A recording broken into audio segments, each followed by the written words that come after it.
Vamos a ver una película.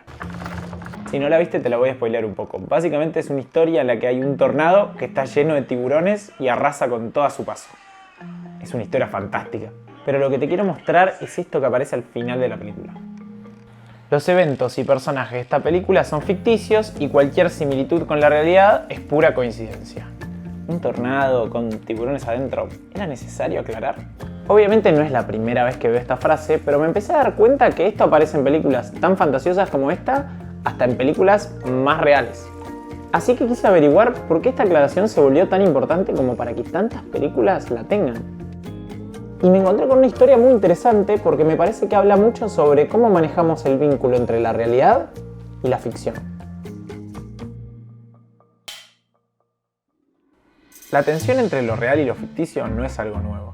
Desde la época de los griegos ya tratábamos de contar historias basadas en hechos reales.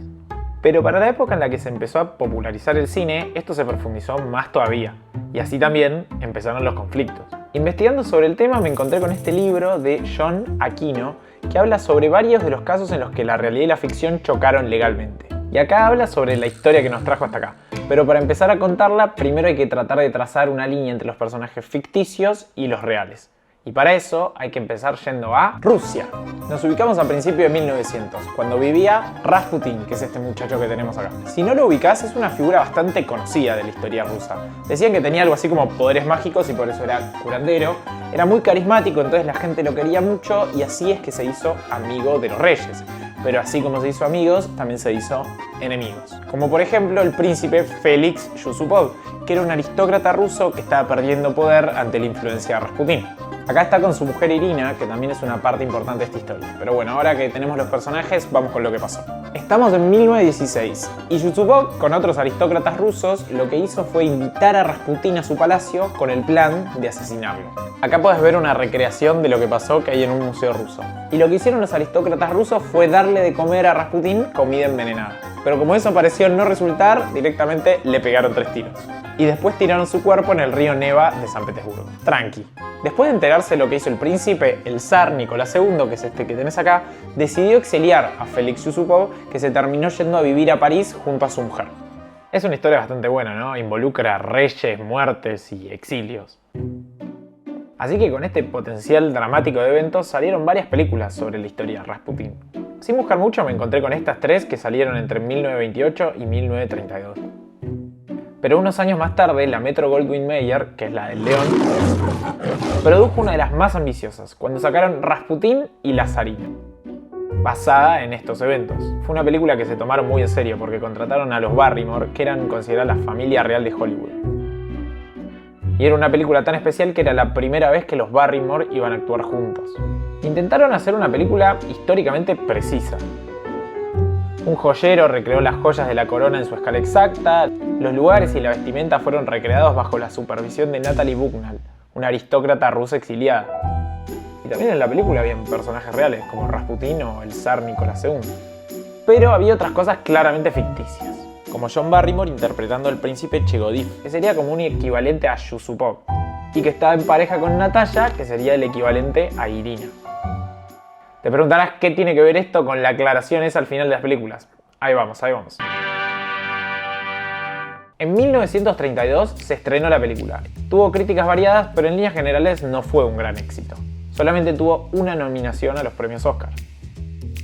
Y en la película, el príncipe Chegodif mata a Rasputin, solo, sin que nadie lo acompañe.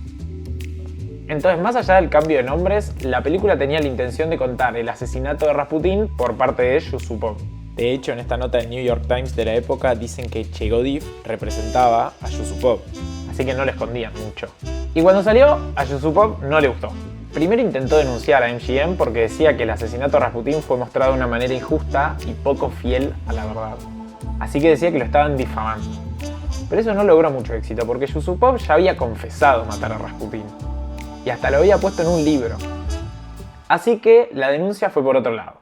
Porque en la película dan a entender que el personaje de Natalia, que era el equivalente a Irina, fue abusado cuando estaba bajo los poderes de hipnosis de Rasputin. Y como no lo difamaban a él, pasó a decir que difamaban a su mujer, porque decían que eso jamás había sucedido. Y era verdad, porque Irina y Rasputin nunca se habían cruzado en la vida real. Entonces argumentaron que como la audiencia compararía a Chegodif con Yusupov, haría lo mismo con Natalia e Irina. Encima esta no era una parte fundamental para la trama, pero el director Irving Thalberg insistió con tener esta escena. Y con esta denuncia de difamación ganaron el juicio. Les pagaron 25.000 libras, lo que sería casi 25 millones al día de hoy. Y como resultado, MGM tuvo que sacar la película de circulación y sacar las partes difamatorias en caso de querer mostrarla de nuevo. En el juicio le aclararon a MGM que el principal error que cometió fue poner esto en el prólogo. Algunos de los personajes siguen vivos, mientras que otros han muerto violentamente. Y como para ese momento los únicos personajes muertos eran Rasputín y el zar Nicolás II, era bastante fácil identificar cuáles eran los que seguían vivos. Y uno de los jueces le sugirió a MGM que si hubieran aclarado que los eventos y los personajes eran ficticios, probablemente se hubieran ahorrado este problema. Y a partir de ahí fue cuando los estudios empezaron a tomar estos recaudos. Desde la película más fantasiosa hasta la más real, todas aclaran que es ficción.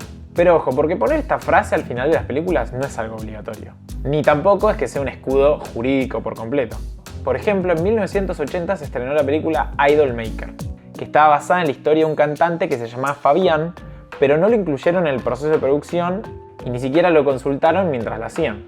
Y al final la película tenía el disclaimer, pero no pudieron negar que la película estaba basada en su vida. Así que él hizo la denuncia y logró ganar el juicio y quedarse con una parte minoritaria de las ganancias de la película. Pero más allá de la curiosidad, me parece que hay algo más para rescatar de esta historia. Este método quizás hoy nos pueda parecer un poco absurdo, pero en ese momento el cine era toda una revolución. Las personas, los directores y la ley todavía estaban intentando tomar noción del impacto que podría traer este nuevo mundo creado por la tecnología. Y pensá cómo con el tiempo fueron apareciendo cada vez más recursos para contar historias de otras maneras. A tal punto que podemos crear ficciones tan pero tan reales que ya ni siquiera podemos distinguirlas. Y por ese tipo de cosas, gobiernos o entidades ya empiezan a pedir que se aclare, por ejemplo, si algo está hecho con inteligencia artificial. Y por eso creo que la historia de este disclaimer es importante, porque fue uno de los primeros intentos que hicimos para tratar de trazar esta línea que cada vez es más difusa entre la realidad y la ficción. Muchas gracias por llegar hasta acá. Esta vez quizás era una historia un poco más conocida, ya había visto videos del tema antes, pero creo que se me ocurrió una forma distinta de contarlo y darle un poco una vuelta, y eso me gusta también. Quizás agarrar historias que ya existen para tratar de contarlas a mi manera. Así que bueno, si te gustó, me puedes ayudar mucho suscribiéndote a mi canal o dejándome un like o un comentario diciéndome qué otro tema te gustaría que explore, y nos vemos en el próximo.